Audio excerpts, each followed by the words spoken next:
Hi everyone.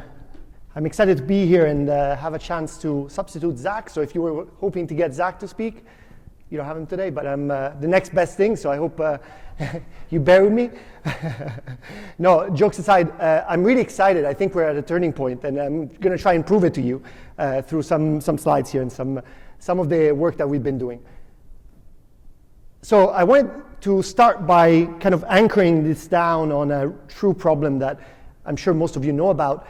This is a true societal problem, right? Like there's 400 million people in the world that have diabetes, and 500 million people that are likely to get diabetes in the next few years. This is a huge problem, and you could see here another stat that was shocking when I found out one person dies every 5 seconds of diabetes.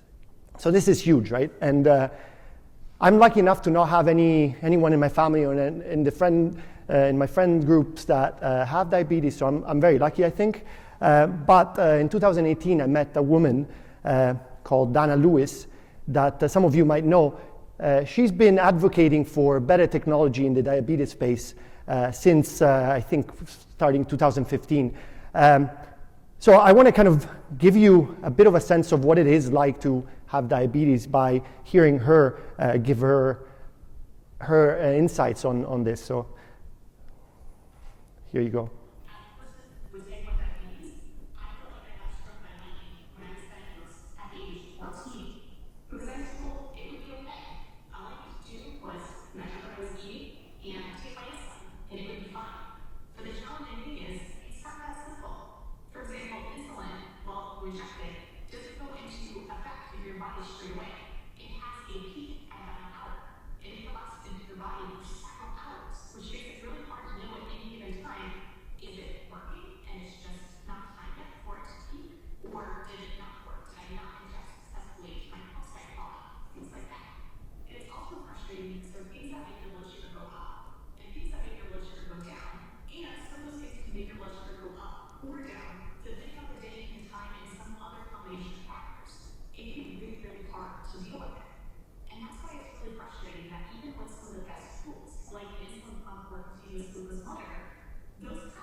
So in 2018, I realized that actually technology is solving a lot of problems, but it's still not good enough, right? As she says, there is still challenges with the current technology.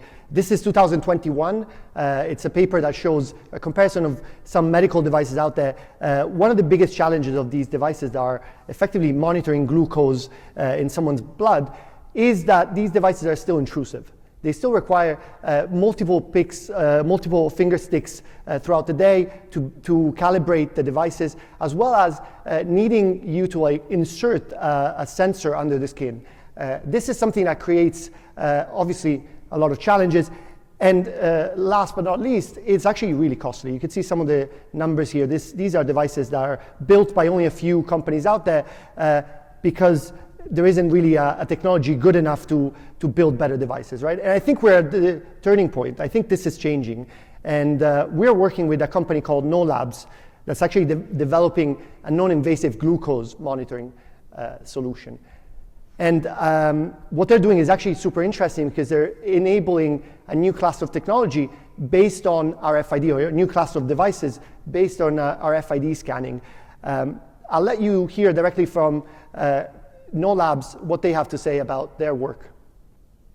Okay, well, I can tell you what this is about. It's about really going through FDA approval, right? So it's about like starting the process of getting device FDA approved. Why is this important? It's because we're here to talk about technology and how it can help humans, right? But obviously, it's really important to make sure that these devices, and we talked about biases actually earlier, right? It's really important to make sure that these devices are actually helping people, right? And they're doing things in a controlled way, right? So I really think these processes are super important, and we're working with companies to ensure that this can happen, so that things can get FDA approved and they can be used for real use cases. Let's see if, okay, there we go.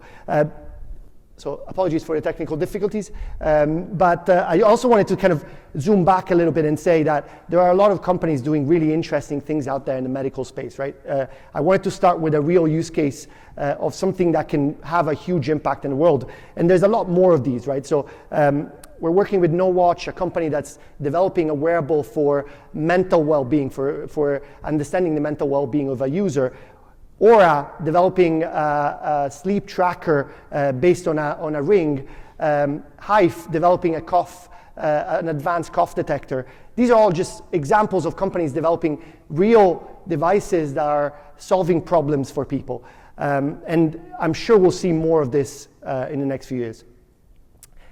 What makes all these devices or all these companies actually similar is the way they approach the problem, right? I've got 3 things to kind of say in this short time that I think are relevant for all of us to think about. The first one is data. Data. We need to be more data-centric in the way we build systems, right? We need to make sure that the data that we gather from these devices is the correct data. We need to ensure that this data is being gathered in the correct way. We need to ensure that we're not introducing biases. We need to ensure that the people or the clinical studies have representative data sets, that represent a set of representative people that we're gathering the data from. All this is super important to ensure that the algorithms are going to perform and are going to provide the value that we want them to provide, right? One interesting thing here is that what happens usually on a clinical study, if the ones of you that are familiar, is that usually you end up having multiple devices on a person, on a user, on a patient, because actually you need to test your device against reference designs or reference devices. And you need to ensure that your device is behaving correctly, right? And all that just increases the complexity of the infrastructure that you need to build for dealing with that sort of data. Next point is feature extraction. So we talked about how that can also add biases, right? So we got to be careful. But the interesting thing here is that when you speak to ML engineers, when you speak to data scientists, they usually think of this solution where you have this big model that just does everything, right? And that would be great, right? But we all know that on edge devices, on constrained devices, that's not really the way to do it, right? You really have to be intentional in the way you collect and feed and do the feature engineering, right? You need to be intentional as to what features you use to optimize your performance and to reduce the memory that you're using and the overall performance of the system. What's interesting as well is that having multiple devices or multiple sensors means that you can create features that are more and more interesting based on the combination of these sensors and of that data coming from those sensors. So this is a really interesting point that we should all work on in terms of educating the market that this is actually where a lot of the value is. Last point I wanted to make on this topic of what makes actually people successful in developing these advanced algorithms is really thinking about the infrastructure that you need to build to enable all the data coming in the system and developing these models at scale, right? Again, these clinical studies require thousands of subjects and thousands of days of data collecting. And you need to be able to deal with all that data and relate it to each other, as well as ensuring all that data is actually bias-free, is coming from a representative data set, and so on, right? So there's a lot of challenges with that. And the last thing I wanted to point out on this diagram is what we call active learning, right? You need to ensure, and this is actually interesting because someone this morning talked about some guidelines coming from the FDA, right? This is super cool. We're actually getting guidances from the FDA on ML-enabled devices, right? And medical devices. And that's interesting because it means that the FDA is starting to think about approving more of these devices, right? And helping everyone to navigate this problem. What they suggest is actually to have an active learning loop. So they suggest to have solutions for monitoring the model deployed on the device and improving it over time or adapting it to potentially data drift or model drift. So this is really important, and it's something that all these companies are doing, right? They're thinking about this from the start, not as an afterthought. Shameless plug now. right? I haven't talked about Edge Impulse at all. But what we do is also enable companies like these to go faster, right? How we do that, we provide a reference design that's basically a combination of hardware and software to accelerate the deployment of algorithms on medical devices. We do this for other types of devices as well, and we have an example of a reference design in the other, here in the show on the booth. So if you're interested in industrial type of algorithms, then go check that out. But here I was just showing the reference design that we have for health. Okay, now I want to end on a kind of positive note, right? I think I made it sound like everything is really hard, and it is, right? Like this is challenging stuff, right? We are the kind of cusp of what is happening and what is possible, right? And we're kind of pushing boundaries every day. And what's really cool to see is that actually this is it's providing some good results, right? So two things I want to show on this slide. First, on the left, you see the number of investments from VCs in digital health or wearable healthcare monitoring diagnostic systems. So this is from Gartner, so the data is from Gartner. You could see that in the last year, there's a 440%, I remember this data, this point, because it's actually super interesting, 440% increase year on year in investments. And guess what?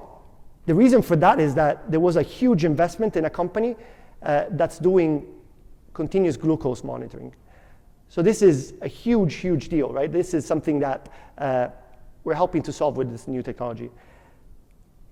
On the right, what you see here is actually the number of approved medical devices that have AI enabled, or that have an AI inside in some way or another. Interestingly, until 2015, right, talking about FDA-approved medical devices with AI was something that you shouldn't even bring up, right? Like it was like one of those taboo topics that nobody wanted to hear about. Look at the graph, right? I mean, 2021, there was over 100 devices or companies that had their FDA approval.